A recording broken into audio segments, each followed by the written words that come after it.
invitation to come visit the Center for Arts and Society. I have a lot of colleagues, friends, and a few former students even lurking about, so that's great to see all familiar faces as well as some new ones. So I wanted to spend some time today thinking about this notion of critical play and how I've been thinking about it now since my 2009 book. And I wanted to share with you, for example, some of the stuff that's going on today. This story might get a backseat after New Hampshire's, I'm from New Hampshire, and the upset yesterday, you may have heard Donald Trump, and who has not heard that Donald Trump and Bernie Sanders won the primary elections in New Hampshire. And the exit polls hitting the news have revealed majority support for Trump's Muslim ban. And I think in an era of heightened xenophobia and exacerbated hate crimes, we can do one of two things as creative people. We can pretend that human nature is infixable, unchangeable, and shrug our shoulders and kind of wish it weren't happening. Or we can know from many years of our disciplinary friends, such as social psychologists and psychology, that in fact, this is not true, that people's behaviors and beliefs can change, and they are very malleable. So, and as artists and designers and potential disruptors, we can decide to act, but to do so, I think at this day and age, we have to act cleverly. So what does that mean? What does that mean to act cleverly? And how can we address such insurmountable beliefs and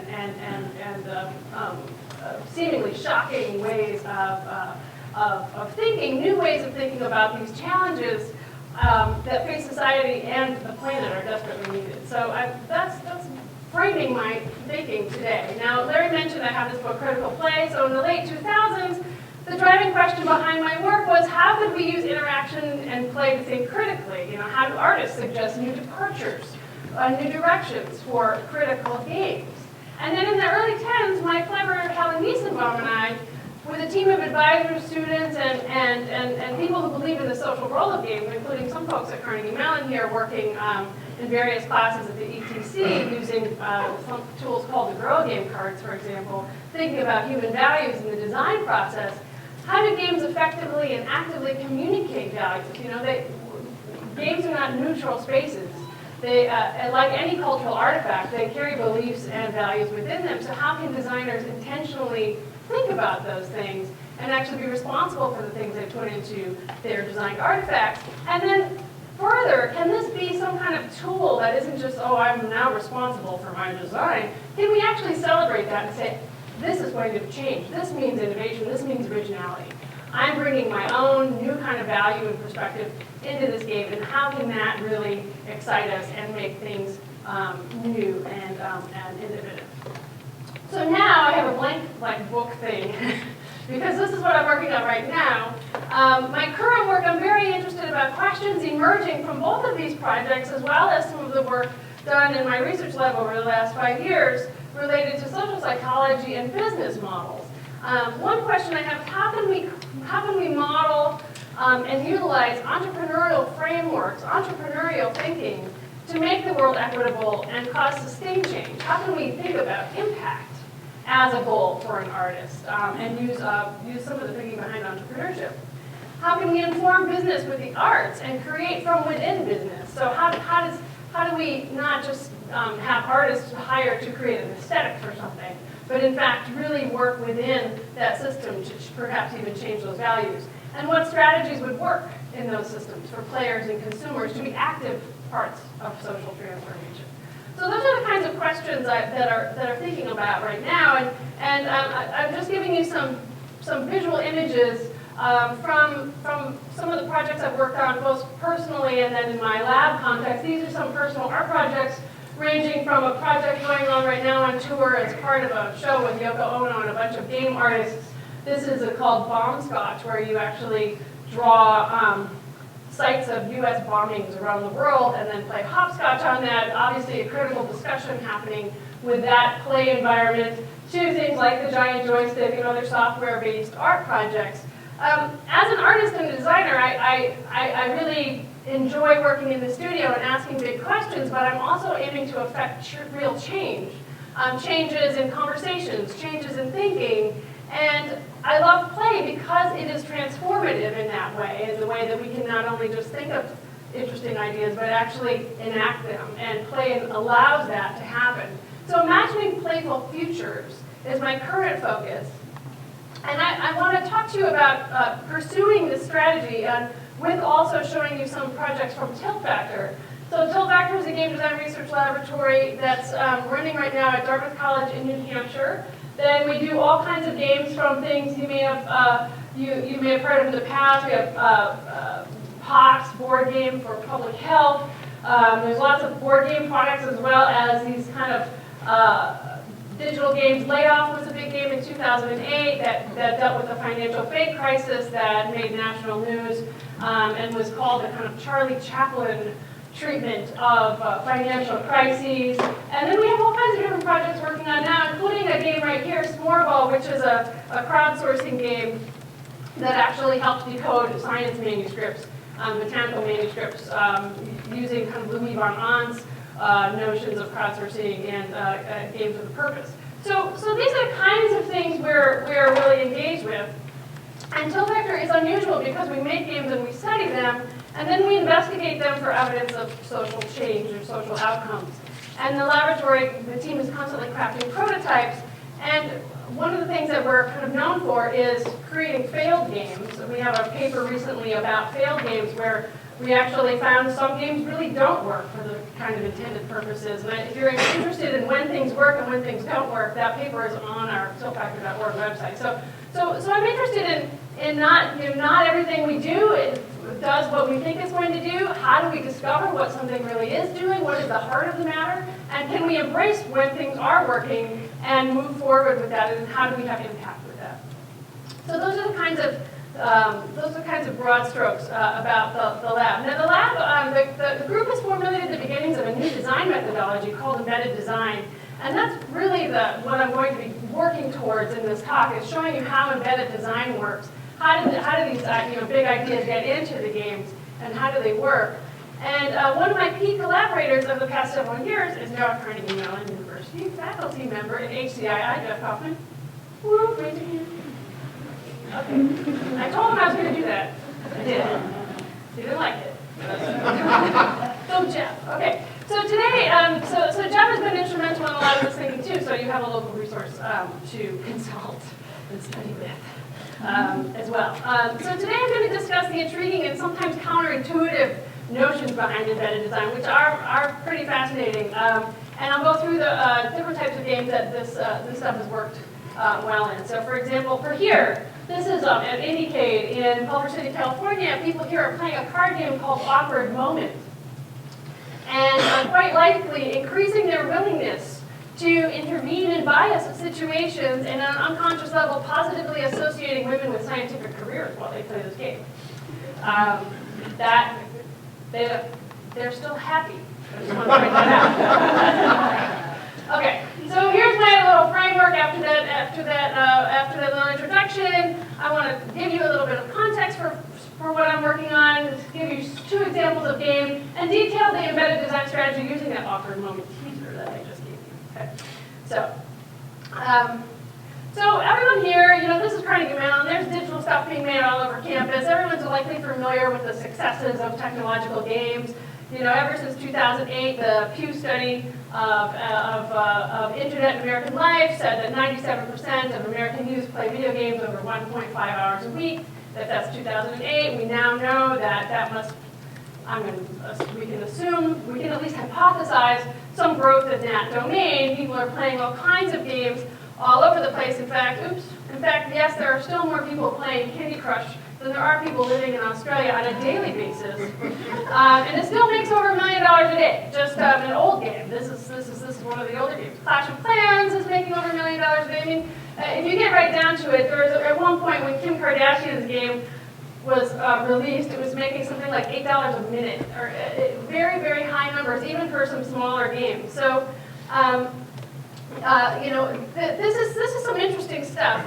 Call of Duty series now totals 250 million copies sold globally, and Mario games has about 500 million copies sold.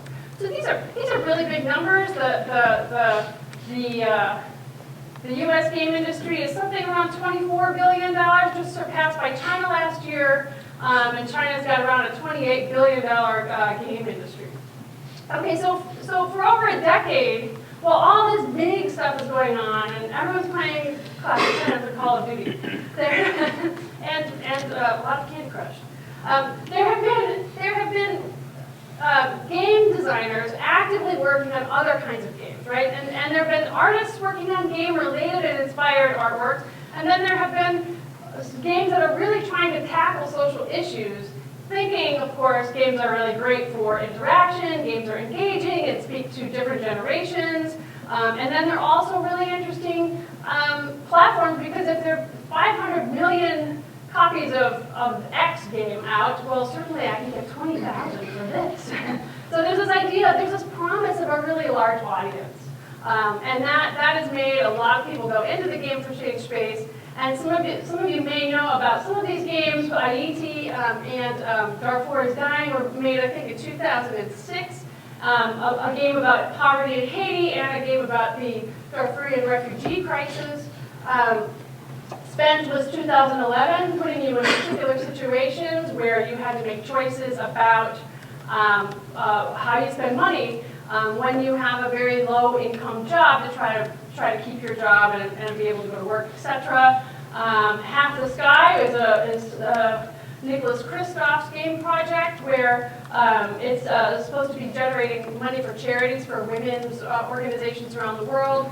Remission is a little bit different, which there is a burgeoning Games for Health investigation. Remission actually was empirically proven to keep kids connected to their chemotherapy treatment if they had cancer, and their rates of sticking to their treatments were higher when playing the game. And then I mentioned that game S'moreball right there, which is, I think, at the Boston Festival of Independent Games, having a game on display. We were able to decode something like 10,000 manuscript items for the Bioheritage, or the Biodiversity Heritage Library for scientific manuscripts. So there's different kinds of impact that games can actually have, and it's become a really growing space with the Games for Change organization, burgeoning, and lots of attention to these kinds of games. Now, it's interesting, though, because a lot of, when we make games for specific purposes, we have a different, it's different than saying, here's an artwork, or here's a provocative piece, or here's something interesting. When we make games for a purpose, saying, oh, we promise that this game is teaching X, or causing empathy with Y, then we're making claims about something.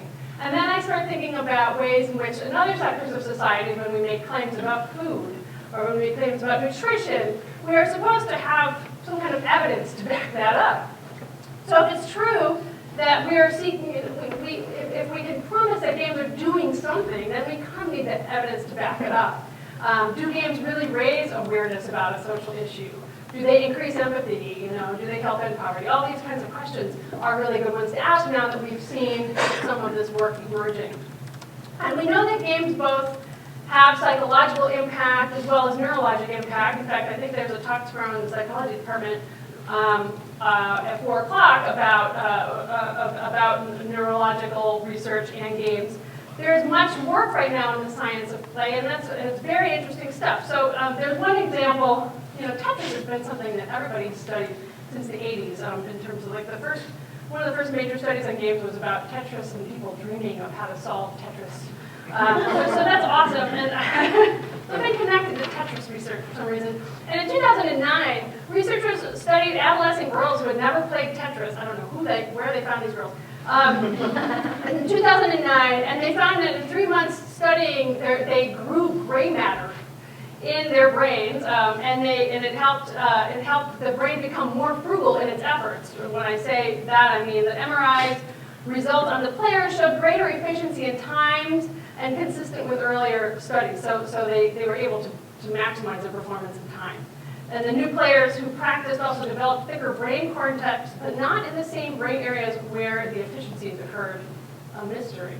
So this is just provocative new things. I certainly wouldn't say that we're at a point where we really know what games are doing to our brains. We just do not. But I think that there's some provocative studies. Another one, researchers Kuhn et al. 2014 found that adults who played Super Mario for 30 minutes a day for 2 months also grew gray matter compared to those in the study who did not play. This is really helpful if you ever need to respond to a loved one about why you're playing Super Mario Brothers. You can just say you're growing gray matter and cite this paper. It depends on your family, but that may work. And then it was interesting that the team noted that hippocampus growth matched how participants reported changing from an egocentric understanding of space, where space is understood relative to one's body, to an allocentric understanding of space, where space is arranged according to objects and not necessarily from the point of view of one's body. So that's really interesting stuff. Okay, so we have, that's my science moment, the neuroscience moment. So this is interesting, but not, not only might your brain literally grow while playing a game, but improving in a game also has been shown to improve one's happiness. A passion for games themselves can be positive, and Kuhn et al. Study on Super Mario Brothers, the people who were the most excited to play exhibited the most brain growth. So this is handy. It makes more sense in terms of, anecdotally, oh, you're more engaged, but let's really understand the science. But here's where it gets interesting. As a community, we're beginning to ask questions about these slippery notions that games also are promised to create empathy or generate empathy for others and wider understanding. And the poverty game I mentioned earlier, the game Spent, was studied by Gina Rusas, who's a graduate student at Yale. And she didn't publish her study in a peer-reviewed journal that I know of yet, but she published an article in Psychology Today in, I think it was December 2015, about 2 studies that she conducted on the game Spent. And she found across both her studies that playing the game had no effect on positive feelings towards the poor. And in fact, the game had negative effect on attitudes among certain participants, including some people who were sympathetic to the poor to begin with. So her reasoning was that games, because they foster the sense of agency, actually seem to, even if it's limited agency, like the game Spent, because it fosters a sense of agency, people transfer this notion of agency onto the concept of poverty, and that people who are in poor situations should theoretically have more agency than they really might. So there's this really interesting transference about games themselves as a medium, which may be really helpful when we're thinking about political action or political awareness. If I feel agency in a game, maybe I'll feel more agency in the real world. But we also see the opposite being true sometimes. And that's why we really need more thinking on this before we really go all into all the ways that games can help us or hurt us. Games really are complex machines and they're art forms. So how can we continue to kind of slice up this pie and study it? So I'm going to show you 2 ways that we've done that in the Tiltfactor lab. And it's exciting. Okay, here are just some of our games. I'm going to talk first about Monarch. So this past fall, I launched this board game called Monarch. It's a game where players play as heirs to the throne, as already mentioned by Larry. So your mother, the queen, is dying, and you play as siblings. So before the game was launched, my team, led by Jeff Kaufman, who's awesome, conducted experimental studies of the full prototype of the board game in male New England boarding schools. This was it's really hard to find a lot of subjects, and this was a very interesting subject pool. So one of the studies varied the timing of the revelation of the character's gender in the all-male study groups. Okay, so these images shown are not the actual high school men who were in the study, just so you know. So players were told right when they started the game that they were either playing as princesses, or the other group was told that they were playing as siblings. Okay, and then the group who was told they were playing as siblings finds out 13 moves later that they're actually playing as sisters. Okay, so one group is that you are all sisters. The other group is like, you're siblings and you're sisters. Okay, and this is where I like to think about notions of the design process. How many of you make things? make games, make interactive music. So I would say a majority of this audience are makers, which is really great. You know when you watch how someone responds to something, or you're play testing, when you're really paying attention to your audience, you feel like as you get more and more experience, you start to really understand your audience. This is part of one's job as a designer, producer, director, right? You really start to understand, you trust your instincts. Well, I would just caution you not to. And here's why. So here's my fancy chart. So when the one group started playing Monarch, and they were introduced as sisters, here's what I saw when I was watching their play. At first, they were like, sisters, I don't know if I want to play with sisters, these, it's adolescent boys. And then they're like, oh, well, all right, I'll start playing as sisters. Then they seem to get into the game. Like, this is what I was imagining their engagement. It's really going up, and their enjoyment of the game is really kind of escalating. They didn't really like the setup, but they were going to go with it. The group who had the reveal, it was a completely different situation. They're like, oh, is that my castle? Oh, I'm going to have a castle. Oh, there are knights. I have armor. And they're just kind of role-playing and fantasizing from the get-go. And then they're told there are sisters. Boom! Everybody stops talking. Then they're like, oh, I don't want to be, you're not my sister. I'm not, you think I'm a girl, I'm not a girl. And they had this whole thing. And then I felt like the game broke. I was like, oh God, we have to stop this, but I can't as a researcher. I have to, so I'm standing in the back. They have to keep me awake because I'm always waving my arm. So I thought that the game was broken by this delayed reveal. I thought, gosh, this is a better way. This is a better way. Because ultimately, they reach the end of the game and they're really having a powered experience. Well, that's not really what the data suggests, and that's where it gets interesting, and that's why having collaborators who are very different than you really works well. So in the delayed reveal condition, we actually see that players found the game more rewarding.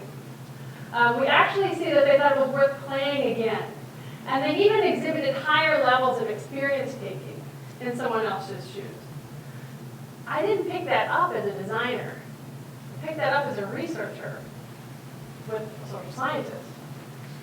So these are the kinds of, and then also delayed reveal made the work.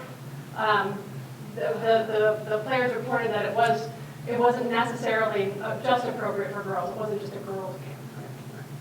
Can you say more about what you mean by higher levels of experience taking? We measured experience taking based on social psychology measures. So it's not, we're actually using like survey measures. And if you're curious about the exact survey measures, I can tell you afterwards. But so we can actually measure how far into the character roles they were going. Oops. Am I there? Yes. Okay. So yes, I found it easy to step into my role as a princess in the game. Was really one of the a very positive thing. So this small study is very important, I think, for several reasons. It demonstrated that a little ambiguity for players went a long way in terms of what they were able to do as players, as imaginative people, and playing a role. And it also helped them connect to new play experiences and new perspectives. But it also showed me a significant flaw that keeps coming back to me when I think about human-centered design and some kind of design methodologies that are currently in vogue these days, right? Because in human-centered design, you're supposed to start with this triad here. We use these design techniques to create products and services. It's human-centered because it starts with the people we design for. Well, these players didn't say, I desire to play a game that is more inclusive of women.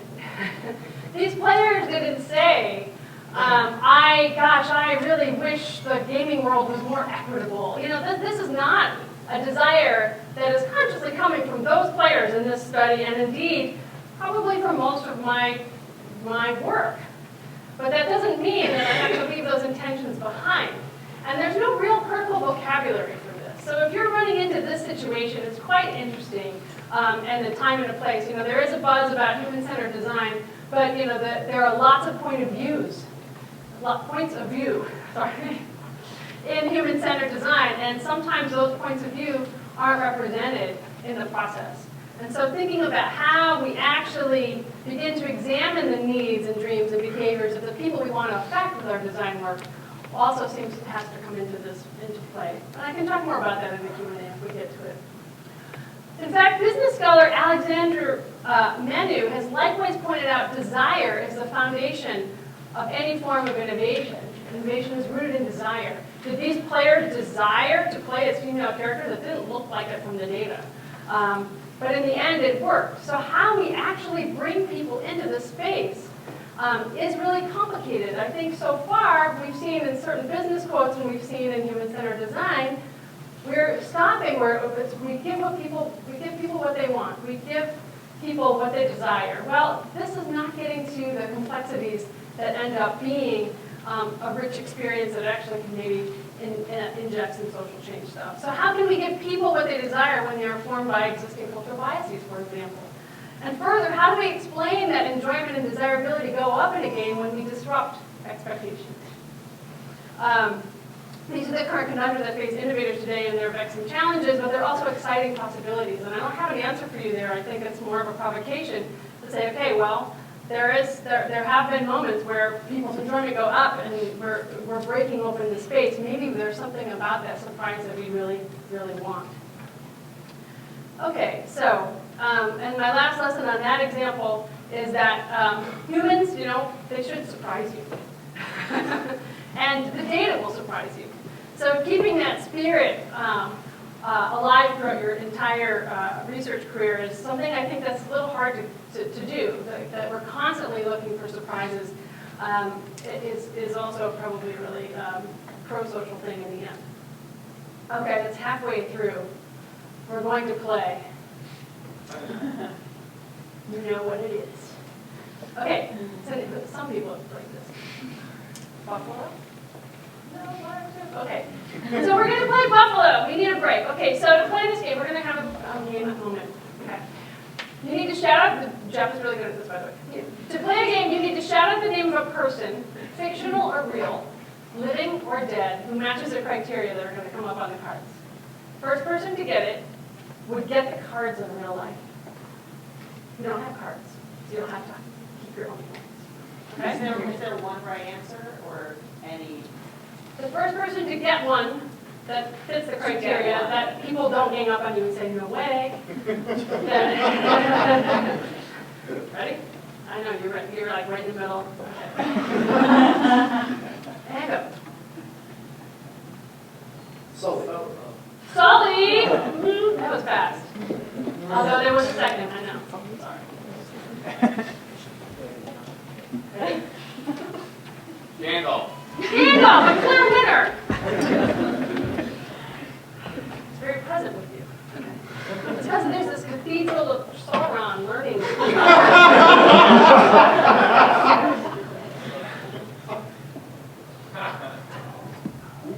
Jane Austen! Jane Austen! I would give it to her. Yeah, okay. Please. Thank you. I just wanted some confirmation. Okay.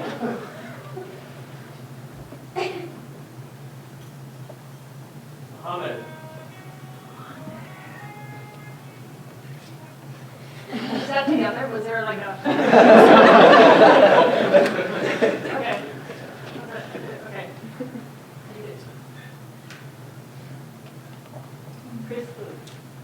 Chris Cluey. No, I don't know. But this is really my bad category. He's the football player who plays World of Warcraft. Yeah. Okay, that counts.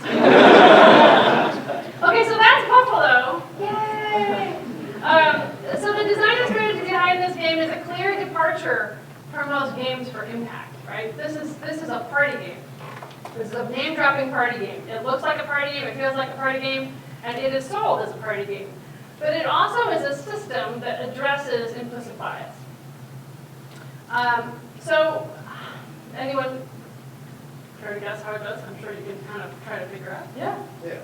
So the speed with which people are able to think of ideas or shout things out is indicative of how prevalent those relationships between the two words are in their mind. So when something comes up and you can't think of anything, you realize that you don't know anything about someone who is both of these things. When you clearly have all these representations in popular culture icons in other areas. Yay!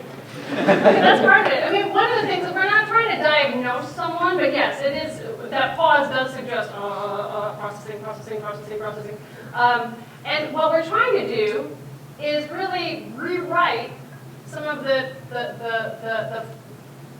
flippant or well-used pathways that actually are connecting certain kinds of stereotypes.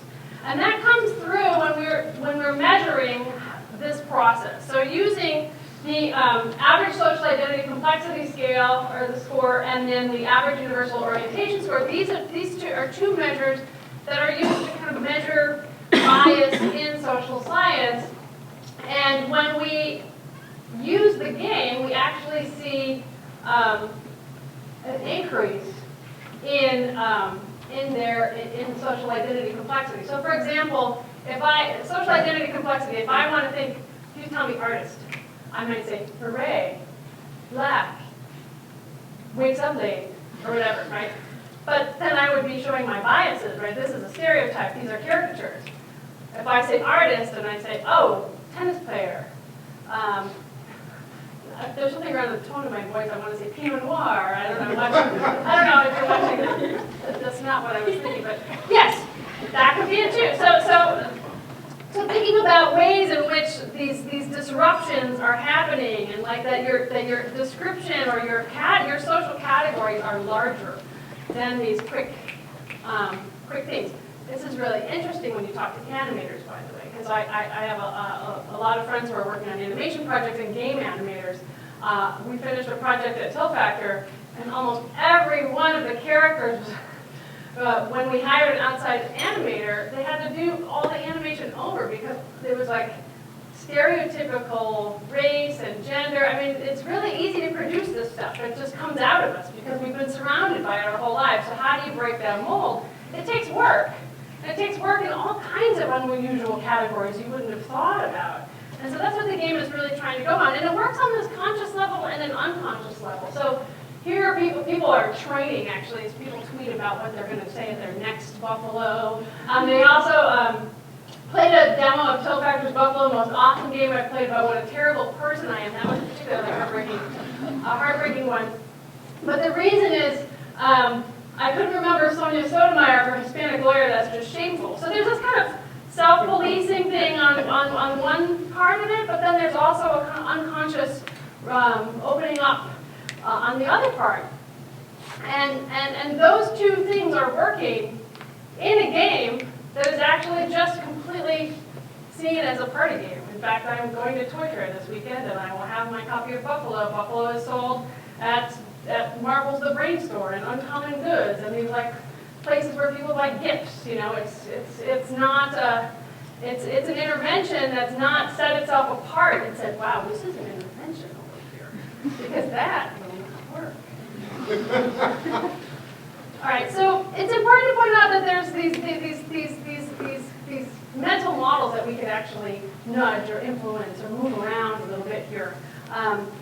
And one of the most important things, I think, in thinking through this stuff is thinking about other people who have been involved in, for example, the development of the implicit association test and the IIT work. Mahzari Banaji at Harvard, who says, you know, it's not, this stuff doesn't really just go away when you teach people to be aware. It's not something that's like, oh no, I know I'm biased. Those instincts will still happen. It's the counter-stereotypical examples, the things that disrupt our way of thinking, that are actually really helping us get out of it. So it's an enactment. Awareness isn't really the full path here.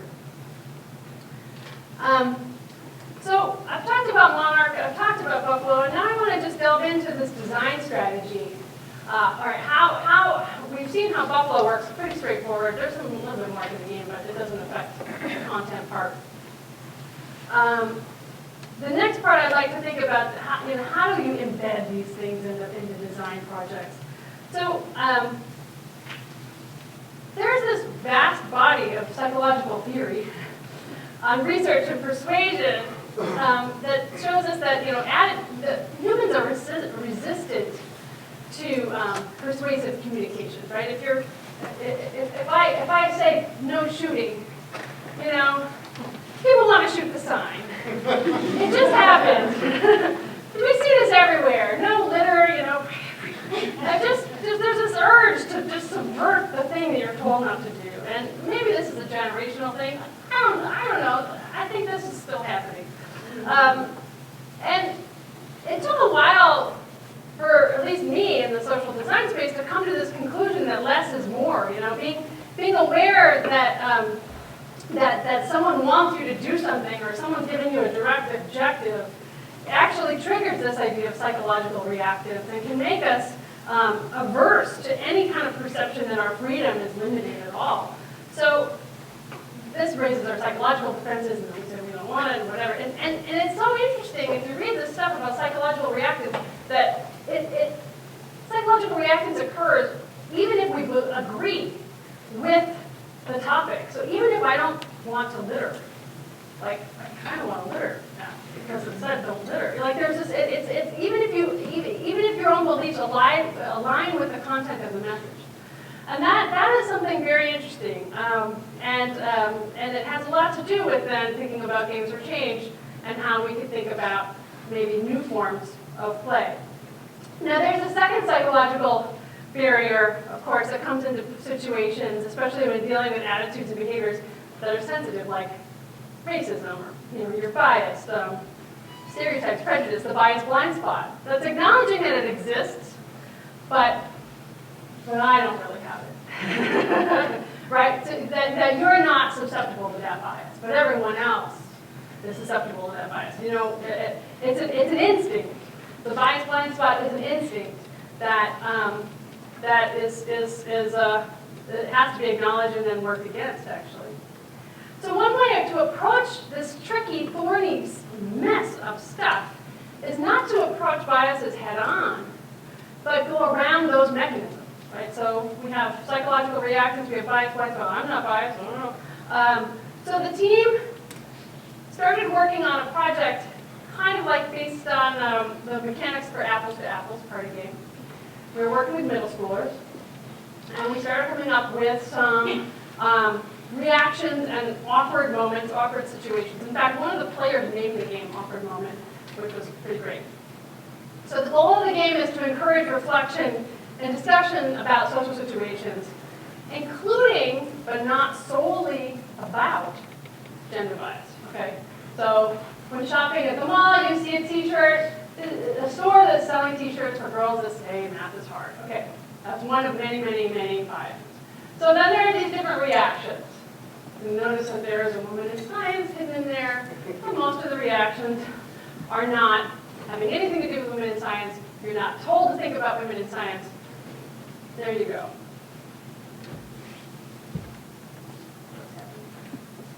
There you go. So we have a lot of data here. I smashed a lot of data onto one page. This is all on a paper you can read.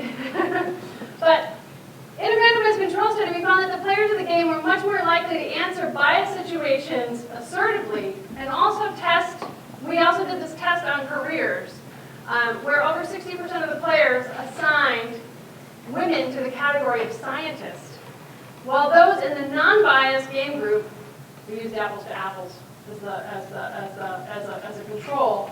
Non-biased game group was where we took out the bias situations from the cards. So it was all like, oh, I get gum stuck in my hair, or I have other kinds of awkward moments.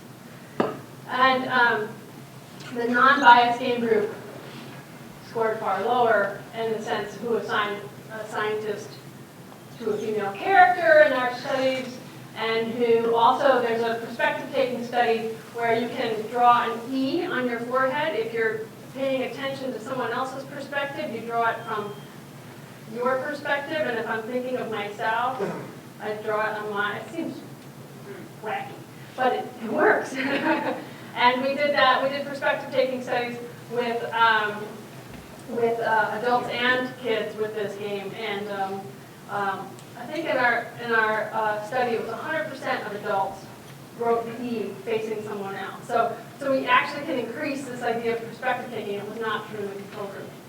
So what we did, and I'm going to show you kind of a chart of this content, because some of this is clearly, oh, it's a game, but if we compare what people are doing in the control conditions to what people are doing in the specific content that we created, it's clearly different. It's clearly having an effect. So, this research has really significant implications, even in the sea of media representation. I mean, this is the thing that's wild about this. Even in a big sea of media representation, how can we see any measurable differences in any of this stuff? Like that's really wild to me. Like that you can be playing this game Buffalo and we can actually measure some differences. It's pretty astounding to me that we're so malleable potentially, and that gives me a lot of hope, because if we can actually start creating lots of these little micro transformations, we might be able to get somewhere. These small interactions can have measurable effect. So here's some content. Let's start looking at the content specifically so you can get a sense of some of the content. Some kids at school took a secret ugly poll, and you found out you were number 3 on the list. By the way, all this content was written by lab staff, and including me, and they're mostly true things that happened to us or were told to us. That's why it's so awkward. You see if I really clicked from school to get at the store when you were buying underwear with your mom. I didn't even want to know whose that is from our group. Okay. Your school's math team is 100% boys. A boy in your class grabs a mouse when you can't figure out which software to open and tells you that you're stupid. So, not saying, oh, this is bad, this was unjust, but they are more biased incidents, right? Is he assuming that the player is a girl? There's no assumption, you see. And this is another trick to this. Because if you're playing as a boy, you're not going to see that as a biased moment. But if you're playing, did I say that wrong? If you're playing as a boy, You might not. some players may not see this as a biased situation, and some players might really feel a biased situation. There are some other situations too. For example, a boy in your class has made fun of her wearing a pink shirt, right? For some people, that doesn't register at all. For other people, they'd be like, oh, that was me. And for some people, it'd be like, oh, that poor boy. But some people would be like, oh, I didn't even notice. What does that mean? I don't get it. So all of those things are possible. And there's an openness to that I think is helping in this situation. Here's some reactions. So how you can react with the card. Scream your head off, get by with a little help from your friends. Throw an angry bird. Stand up like Katniss Everdeen, volunteer. Shave your head as an act of self-expression. Say pineapple. Okay. These are not saying you should stand up and defend your friend against someone who has just said something insulting about you. I mean, clearly this kind of stuff is still working. So I wanted to show you this. Because here we've got this is kind of directed to your comment. We have possible bias, right? Things that could be interpreted by some players as bias, but not other players, right? Then we have situations that are definitely suggesting bias. And then we have neutral situations, like, oh, my pants ripped, or I waved at my friend, and it's not her. Now for someone else, that could be bias, because only girls do that. I don't know. It depends, but probably not. I think I would have put it in a neutral situation. So there's also something interesting going on with the content. So the player might be the target of bias, right? Oh, this happened to me. Or you might witness the bias. But the player is not perpetrating the bias, which is also an interesting thing that we were playing with. It's like, where does bias come from? And how do we not trigger psychological reactance? Because it's like, well, you do something terrible. I might start to say, well, I wouldn't do that. And then I'm shutting down. So that might not work as well. So these are the kinds of things that we're thinking about when we started to talk about embedding design. So here are some ideas, and there's our paper. So the papers on this stuff are up on our Tiltfactor website. So here we've got like intermixing, which is what we were seeing in awkward moment. We weave in the content about science and the content about just general funny stuff. We can also hide things, obfuscating, using framing or genre to covertly obscure a message, right? So in some ways, Monarch could be using obfuscating, at least in the packaging design. It looks like, kind of dark and looks like Game of Thrones, but it's not doing that kind of story. Distancing, fiction or metaphor. We're really interested in thinking about how fiction might help bring players to a new place. And also current research is investigating interactive fiction right now. We're working on interactive narratives and what point of view might something be more powerful for people to think about transformative experiences for women in science. And other strategies like delayed reveals I talked about, and also satire, other techniques. In fact, when we started brainstorming, we came up with all of these different ways in which explicit design formats might actually combine with embedded design to start making interesting combinations of strategies. So, and again, this is beginning work in a lot of ways. We're seeing really consistent evidence in our projects. Let's start sharing this in terms of a method so other people can start to use it, and let's get it moving forward. So, for example, intermixing in a simulation, intermixing in job tools, intermixing in how you write testimonials for products. All kinds of places that this stuff could actually emerge in a useful way. So the key takeaway from this emerging body of work is that games, or any design project for that matter, that tackles serious issues in literal, explicit fashion are far less likely to succeed in terms of real behavior belief change than attitudes and behaviors that are conveyed through these kind of stealthy means or stealthy projects. Yeah. And games are, of course, only one avenue to this. I mean, films can be using this kind of stuff, marketing, design of socially innovative systems. Healthcare organizations can think about this. It doesn't have to be a product, and it doesn't have to be an architecture, right? It could be social systems that could be brought in. So I think the reason that I'm interested in thinking about games being so ripe for this kind of approach is that there are these art forms of enactment, and that can backfire in the case of something like Spent. But they also can provide a space for systems and beings and thinking to happen. And games are cool because they admit our desire to prevail over adversity. And they help us face defeat and failure with resilience.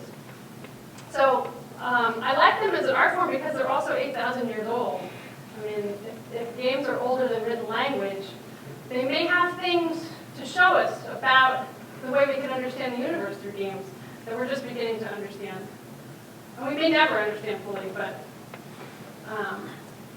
I do believe that they connect us to social practices that are part of being human. So to be artists and engage with critical arts practice, it will be necessary to invent new forms of large-scale collective action. Social interventions from activist games and activism require radical shifts in strategy. And as an artist working towards impact, this whole project of running Tiltfactor has actually been quite an interesting thing for me to do, because rather than reveal my cards as an activist group, we really are trying to follow interventions we're trying to create interventions that are long-term and that follow a logic of tactical and social intervention based on what I perceive will work in and influence larger systems. So even business practices, what does it look like when these things get adopted and techniques get adopted by larger and larger institutions, And it's a growing trend with artists who choose to work through and within institutions rather than outside of institutions or rather than opposition to these institutions. So it's a decisive choice on my part to do this. And so this weekend at Toy Fair, I'm launching this publishing company to try to be an outside voice and a neutral voice, because up until now, we've published the games in this really weird haphazard way through, I had to come up with, just like a total, I had to come up with an LLC name for the insurance, product liability insurance, so I was like, oh, Mary Flanagan LLC is easy because I don't know what else to call it. And then I didn't really want to be a game publisher, but I ended up being a game publisher, so I had to like buy my own company with a new name and reskin it. Anyway, it's really ridiculous. This is not what I set out to do. But I set out to have impact. And if the impact means creating a media entity that, it seems like we took the games to many, many, many different publishers, by the way. Everyone was afraid of their social impact, even if they liked the games. They were afraid of having something going on in games. And I said, well, there's something going on in every game. They didn't like that. So it's funny that to be pro-social is to be kind of freakish, but to be like non-conscious is acceptable. So now we're kind of going into a very neutral space with a new brand to be able to have these conversations without the link to the academics and everything else, because it's just not trusted in the consumer world, even when players like it nonetheless. So people don't listen, the publishers don't listen to the players, they listen to their own fears about what it means to be political in the world, which is very strange. So that's what I'm doing. And I think it's this interesting challenge to create these entrepreneurial frames. If we can actually create sustainable business models that actually do pro-social things, then we've really done something interesting, I think. And we can serve as models for other businesses who may not share some of those values, but may borrow them anyway. And that is my hope. So I have this kind of final, manifesto-ish. Critical play and the disruption of business is an important next wave in arts practice. And I think this is, this is true as internationally. Funding for the arts, seems to decrease. Art strategies themselves can provide new ways of thinking through business perspective sustainability models, and then discovering new ones for criticality and social engagement. It's not saying, oh, an artist is, trying to sell out or sell IP to something. It's really taking the ideas and spinning them into and embedding them into real things that people like and use. So that's my hope, that we as artists can really kind of disrupt these engines and move forward. So I think I have time for some questions. I'm really excited to have them. And I want to thank Larry Guichet for inviting me, and everyone here has been really great, so I've had a great visit so far, and I'm having a lunch tomorrow to wrangle some of these ideas out further. So I'm looking forward to this really rich visit and to your questions. Thanks.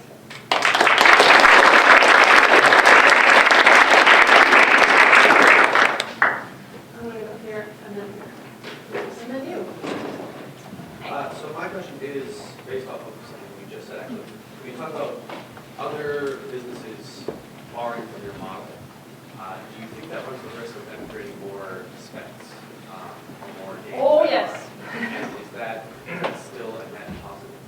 I think that there will be, there already are people who really believe they're doing really good things and aren't. I don't think I personally can stop all of that.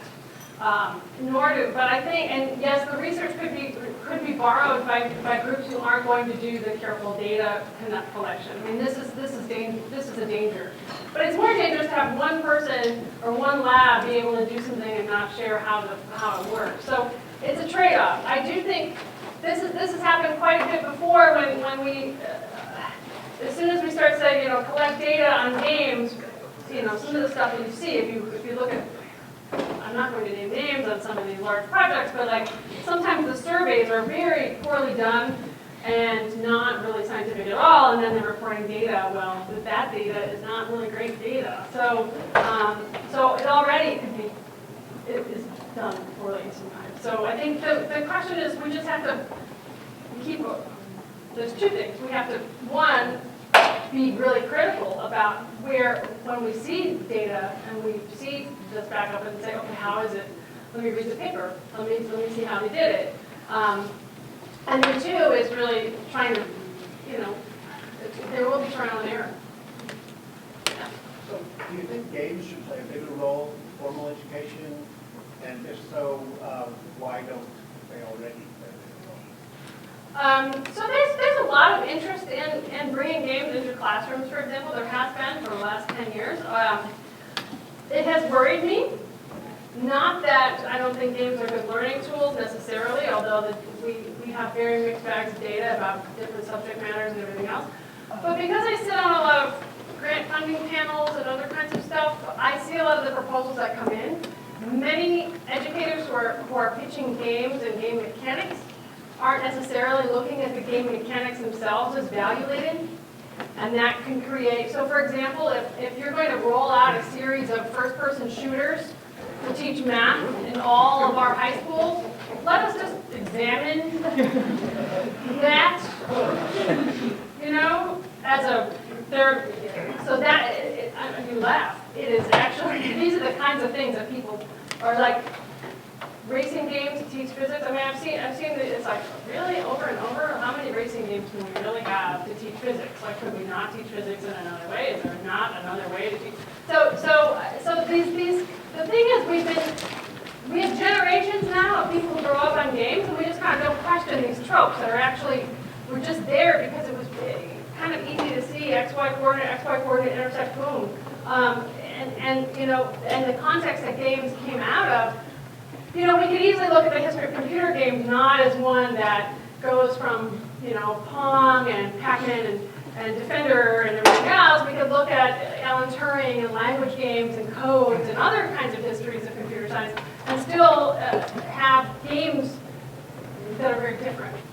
So I think that they're just, and I play first-person shooter games. I'm not like saying, oh, they're terrible, but I want to question how we assign certain kind of game mechanics and systemic representations thoughtfully when we're thinking about this stuff. It's tricky. You have a question. I just have a comment. First off, I've done a lot of text this week. I'm a very intelligent person. And secondly, the idea of the delayed reveal. I remember very much my cousins had gotten Nintendo, we had bought Metroid, and we were playing through it, and then we finally got to that best ending. We beat it in 2.5 hours or whatever it was, and Samus Aran's a girl. And it was just this very interesting moment, because I don't think it would have gotten a bunch of kids our age playing a game where you had some female bounty hunter running around. And afterwards, we're like, wow, she's really cool. And like all of a sudden, I wonder if this has something to do with the endurance of her character, especially in video game culture, where there aren't a lot of very strong female protagonists. Right. She was also in a bikini. It's hard to tell when she's 8-bit. Right. So it's an interesting example of a delayed reveal. It was, as a narrative trope, it really worked, and it also may have worked for other things. Yeah. Interesting. Yeah. It sounds like a lot of the questions at play with games is about how to examine form, right? Not just in examine the form of a game. Like, okay, it's a math game, but it's a shooting game, so let's talk about what that is a game as well. So, how do you go into a project and go head first into a world that you create while also keeping a kind of self-awareness or encouraging players to have a self-awareness of the form of something as they're playing it? Or do you not do that? You know what I mean? I think I do. I mean, you mean something I would be behind making, or something, or other players? I mean, so in Values at Play, the book I wrote with Helen Nussbaum, we talk about ways that people can look at all these different game elements, because in fact games aren't even forms, right? They're form piece element things. They're these systems, right? So they have all these little moving parts. So I like to think of them as gears, although I don't think of them as machines in the same. They're not. I don't know. They're complicated things. But For example, values could be coming out of a game mechanic, it could be coming out of a reward structure. Like, oh, you know, I'm playing World of Warcraft and I have to kill all these, I need some pelts. You know, well, it's a part of a reward structure, it's part of a currency, and it's all, so there are lots of pieces, in other words. Even the social environment in which you play, not only an online social environment, but a personal social environment. Playing on the subway is a very different kind of public space than playing with friends on the consoles. And they're very different things, and I think they do still communicate these values, right? So I think I think when you learn game design, you have to think about those things. But I think we also could maybe have some more classes in critical game reception. Film studies is film studies, and we do have an emerging field of game studies. And there are some people interested in ethics and values in games, but it's still an emerging area, getting to different universities depending on who's writing there and who's teaching. I have one over here, and then I'll go over. I was wondering if you or someone else in the field researched the factors that cause a game to be mainstream, like, for example, Tetris is really mainstream nowadays, and I was wondering if your lab takes those factors into account when making games for that purpose of making it mainstream. Well, that's an interesting question. So, you know, that's like saying, when does an app go mainstream? It's really hard to predict. If someone could predict that, then someone would always be rich. And that is not the case. But I think that, you know, there's a variety of things. There's luck, there's marketing, there's strategy. There's also just paying your way in. Naive me, when I first posted our first app to the iTunes store, I had no idea that there are whole companies that were generating reviews and purchases, and you could get 200,000, you pay for your 200,000 downloads. Like, yes, it's supposed to be illegal. But I didn't know that people did that. I didn't know that there were these like systems to boost your own self. I was like, oh, if we make a good game, it'll sell well. This is the American dream, right? That it should be critiqued, right? This is not equitable, it's not easy to get in. And strangely, the board game industry, although biased, it was actually easier for us to break into in some ways in terms of getting critical players to have experiences over their conversations. I mean, the nice thing about board games and card games is that they actually bring people together and are having these realizations and conversations together, which is also its own kind of thing. So no, I don't think I or anyone else can really analyze. I mean, there are people who try to forecast what kinds of things go into a best-selling game. You could ask people like King Interactive, you know, the people behind Candy Crush who were just bought by Activision or whatever the whole thing was. And Activision's 40% owned by Tencent and all that. It's a big web of business stuff, but you know, many casual game companies are A, doing gambling games, or B, bringing in casino experts to help create addiction, or at least, you know, a kind of compulsion loop that keeps people in the game. So it's a very strong compulsion loop with a good marketing campaign or some viral stuff might be the great thing. I don't know.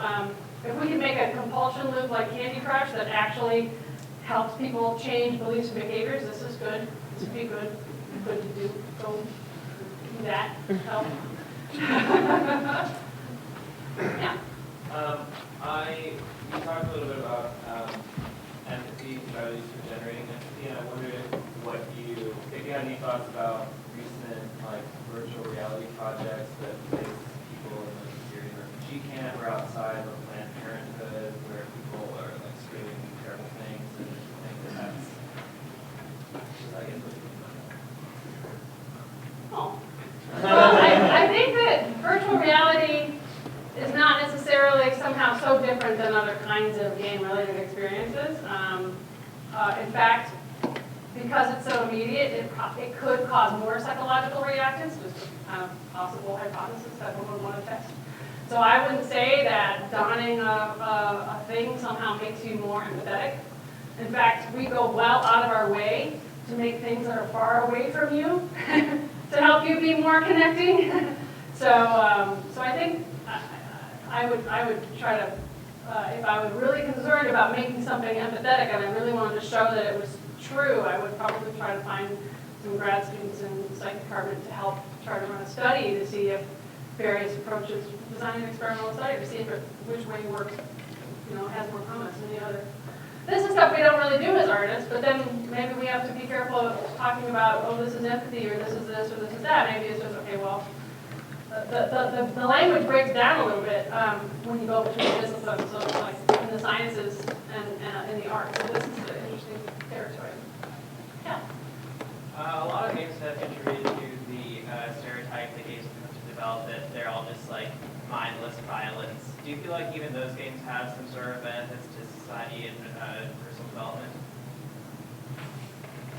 I mean, there are a lot of books. I don't know if all books contribute to society and personal development. I don't know if all magazines contribute to society and personal development. So I don't know if all games contribute to society and personal development. I mean, you will find that there are some people who are very interested in studying. I mean, there are lots of camps who are studying the violence in video game debate. I'm not interested in that debate. I think that I'm trying to make games that engage in social change, and that's a different question. I don't think that my spending my life trying to prove if Grand Theft Auto makes me a worse person is going to do much with the world that I can build. So I don't spend a whole lot of time on it. But and I think it's a little bit of a red herring. We have violent films. How do we start really parsing violence and where violence comes from and how I mean, I know when I'm in Europe, people are just appalled by Americans' acceptance of violence, whereas we're appalled by Europeans' acceptance of sexuality. There are these kind of larger cultural norms that, when you're outside of them, help you get a better look at, oh wow, this is not just about games. It's not just about TV or something. We have some larger issues about violence in our country. So it's hard to study that distinctly in a game, I think. I can't see in the far back. I'm going to call out whoever that black t-shirted person is. I was just wondering, what do you think are some of the barriers that are preventing larger companies from creating political games? They don't care. That's it. Companies this is the thing about social design and social responsibility. Most companies just do not think it's their place to do something that has to better society. It's just not part of the equation. It just doesn't come up. You're supposed to make money in a company. So go make money, right? It's not a question people should ask. I mean, have asked, they should ask. I think that there are certain groups who are really trying to do things differently, like the footwear people are trying to do kind of conscious capitalism. There are some groups who are trying to work on this area. But again, some of the stuff we're talking about are just like editorial changes. You can go into Blizzard's dialogue boxes and just kind of change some of these. You could go to any game and start just tweaking scripts. It could cost like $100. Nobody's interested in doing it. No, there's just no interest in it yet. I think as your generation moves into companies and has a little bit of a better kind of, hey, I think that's not right. That doesn't represent me and my friend. I think there's going to, and as the game industry diversifies, both generationally and all the other ways it can diversify, I think we're going to see more people asking better questions and trying to bring it in. But I think it's your generation who's got to do an internship, get in there and say, oh, God, I'm just gonna change that. That's rude. I'm gonna change that. I mean, really, it's not rocket science. Some of the stuff we're talking about is being inclusive could just mean changing a few words. It's kind of sad that it's taken us this long to figure out just a few more words which have so much attitude.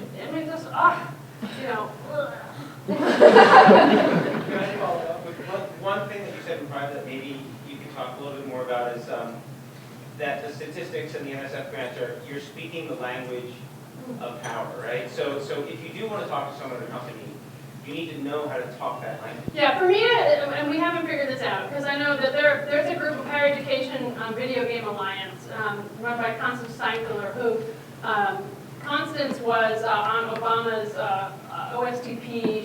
started this games thing, and she was working in the White House for 2 years. And her main job was to get big game companies talking about learning and talking about equity. Not saying you need to hire diverse people, although she said that.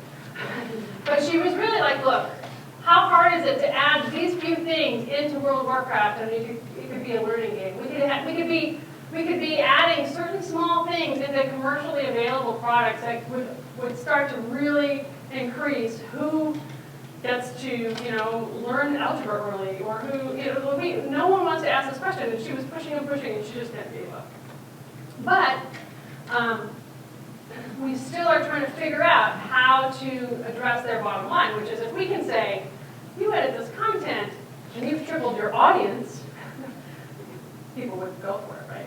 So that's the next step. It's like figuring out, okay, how do you keep this up? I mean, literally some of the stuff that people have said to me, I was telling Larry earlier, like when I was taking the games around to different publishers, I took Monarch to this publisher, well now I can say it because they went out of business. Mayfair. Mayfair Games, the former publisher of Settlers of Catan, before they sold it to Asmodee. Mayfair Games, I took it at Monarch, and this guy who's about my age was just like, if you took the girls out of it, or at least reduced them to one, I might consider this game. I mean, it's a beautiful game, it's really interesting. You may want to change your name to a man's German name, because everyone knows that those are the best designers. So I'm like, oh my God, I've been designing my whole life. I hate you now. But then I smiled and did not say I hate you now, because I have to see these people again.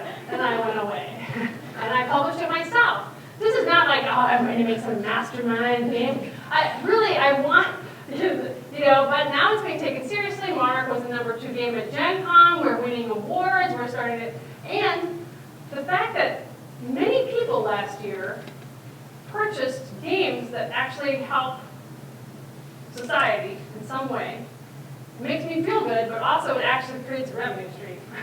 There's actually a revenue stream. It's not a lot, but it's people are buying these games, by the thousands, tens of thousands. So that is cool. And that means that for other people, it's like a proof of concept. I mean, I don't imagine myself to become I don't even know a medium mobile name. Ted Turner? I don't know. I'm not the Ted Turner of games. But Sid Meier, I don't know who I am. But Sid Meier didn't really kind of, excuse me. But I think that these are proof of concept so that people can get inspired about how to take this stuff into new places and take them and sneak this stuff in so that we can actually build more inroads. Because if people start seeing the value of it, I think ultimately people will see the value of this. But it's going to take a while. Anyone else? Yes. Can you say a little bit more about the early stages of developing something like Buffalo? Oh yeah, I have a funny story about that. I mean, these projects are so well researched and thought out, and at the end of the day, it was better. Buffalo started out as a terrible game. It was horrible. It was the worst game ever, and we almost went. Okay, here's the idea, because it's a women in science project. Here's this master idea. Cards. Woman, chemist. Okay, Lori, great. Woman, engineer. Oh, he's really good. If you weren't here, we would be in trouble. Okay. Woman, structural engineer. Okay, male. You see that this is not fun. This is for you. This is not fun. This is not fun for most people, and no one at Barnes & Noble are going to go, oh, I can't wait to play that game where we're asked about names of structural engineers. Everyone loves that game, even though it's important, I agree. So we had to enlarge it and expand it and keep changing it, and that's how we ended up kind of creating this. There's a lot of iterations, and a lot of games that are just left behind. We did this one game, and this is in the failed games paper, where it's like a block building game, and you have to build a city, and it's for spatial reasoning. So my view, three-dimensionally, is different than your view, three-dimensionally, but we collaborate to build the city. And in our early studies, we kind of got indications from early, just not even studies, like we do a preliminary test and try to run some of the measures by, like, 15 players, just to see if there's any, and it's not scientific at that point, it's just like, oh, what's happening, and we did not find it was actually hurting people's spatial reasoning, especially humans. So this was a bummer, because it was a really cute game. It's going to be heavy to ship, but it was a really cute game, but so it didn't really work the way we wanted it to work, and we have so many other ideas that did work. We were lucky, but, and that's the case. If you're generating a lot of ideas, there will still be good games, but they may not be solving your problem, or they may not be addressing your issue, and that's okay. But then they shouldn't ever say on the box, like, increases spatial reasoning, because that happens, and then that's not true. Yes, I'm sorry. So I'm interested in making movies that probably affect the world in various ways, and one conundrum I frequently come up against is this sort of dilemma, like, do you make something that's really, it wears its heart on its sleeve, where you're essentially preaching to the choir, which I think is useful in some ways, or do you make something that's maybe more of a soft sell, it's a little bit more stealth, that will, like, change people's minds, be more persuasive. I think I often find myself, like, grappling with the balance between those two approaches to change. There's no need to put something like that in fashion. Well, when I'm making artwork, I make whatever I want. I don't have to play test it. I mean, I kind of do a little bit, but I'm not trying to solve a problem. I'm making something, I'm expressing myself, and I think that's okay, and that's fine. I'm not going to make claims that it's increasing empathy for those in bomb situ, like my bomb scotch project. I'm not going to say, oh, it's increasing empathy for. I'm not going to make claims like that. I'm going to say, this is a project, it's supposed to be provocative. Do you like it? Or not, and but it's a different kind of thing. But when I'm trying to make some kind of systemic, something larger, then I think you have to really pay attention. And I don't think speaking to the choir works because generally it makes a bad game, right? I mean, I could be wrong here, but like, female structural engineer does work with some small group. It may help in an engineering department hiring process. It wouldn't. It would not help. It's just not going to help. It just sucks. It's just bad. Just don't do it with that. So in that, there's a difference between a game that's speaking to a choir and speaking badly to a choir is true. But I do, and especially with identity politics or anything, I mean, there are subgroups you might want to make a work with or for. That's fine. But if it's supposed to do something transformative, just make sure you're identifying the audience you want to be part of that transformation. Jeff, do you have anything to add? You said it perfectly. Oh, jeez, you're so nice. That was very nice. I think we're done, huh? Yeah. Thank you so much for